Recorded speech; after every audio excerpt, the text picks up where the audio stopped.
परम आदरणीय सभाध्यक्ष महोदय, अन्य मंचासीन अतिथिगण और इस सभागार में उपस्थित दिग्गज,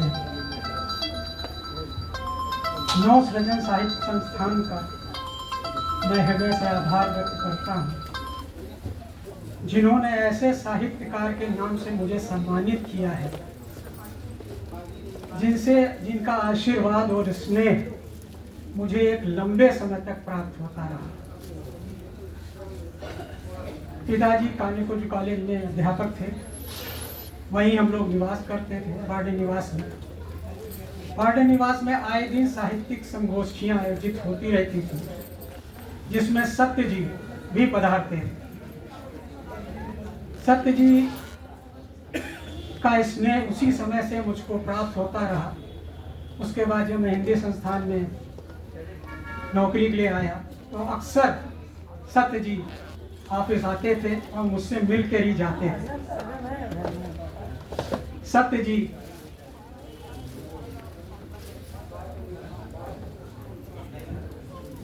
लखनऊ के ही नहीं, प्रदेश भर में सम्मानित साहित्यकारों में गिने जाते थे। उन्होंने जो अगीत का आंदोलन प्रारंभ किया, वह इतना प्रसिद्ध हुआ कि कई इतिहासकारों ने अपने इतिहास ग्रंथों में उस अगीत आंदोलन का उल्लेख किया। दिल्ली के डॉक्टर राम प्रसाद मिश्र जी, डॉक्टर लक्ष्मी शंकर वार्ष्णेय जी ने अपने इतिहास ग्रंथों में इस अगीत आंदोलन का उल्लेख किया। इतिहास ग्रंथों में नाम आ जाना कोई साधारण बात नहीं है।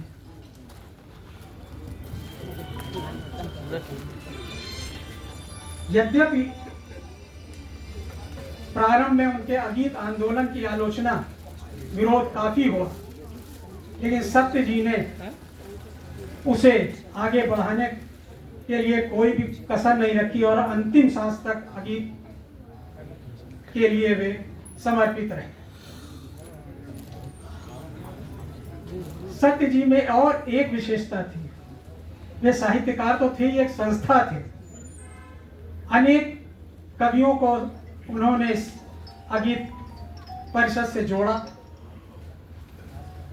वैसे तो हिंदी साहित्य में अनेक मंडल हुए। कानपुर का सनेही मंडल,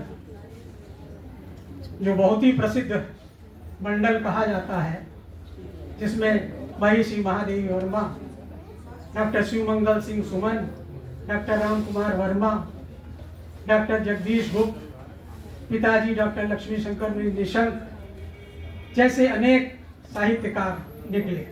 रायबरेली का चातुर मंडल, बिस्वा कवि मंडल। तो सत्य जी ने भी लखनऊ में कवियों का एक मंडल बनाया। तो अगर मैं यह कहूं कि रंगनाथ विश्व मंडल, कवि मंडल, तो यह गलत नहीं है लखनऊ में।